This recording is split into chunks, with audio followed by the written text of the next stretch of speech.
Dahil nga ni-reveal namin kung bakit makintab ang sahig namin dahil dito at maraming nagtatanong. Ano ang mga tanong nila?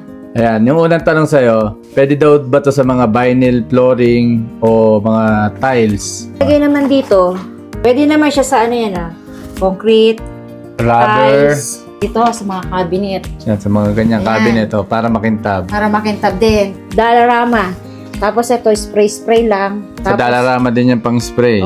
Dalarama, spray-spray na ganyan. Yun nga talaga una ko ginagawa. Nililinis ko muna, wawalisan ko or vacuum. Tapos kukususin ko ng basa. Tapos patutuyuin ko siya. Tapos yung pinakalas na gagawin mo na, papahid mo na to. At mayroon pang isang tanong na parang may nakakita akong tanong na kung hinahaluan ba ng tubig?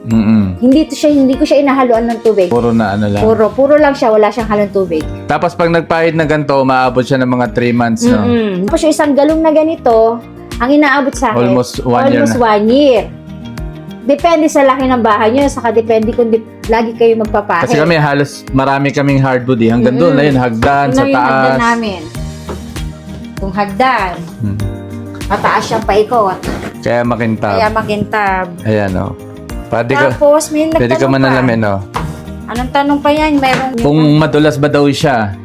Actually kasi, sa gabi ako naglalagay para wala na siyang lakad-lakad. Tapos kinaumagahan. Pero pag natuyo siya, hindi siya madulas. Tapos may nagtanong pa na kung may amoy, wala siyang amoy. Natural lang yung ano niya. Lagay mo na siya sa ano, tapos Hindi na kinabukasan, walang amoy. Sa nagtatanong kung saan daw mabibili, Sa Home Depot namin siya nabibili.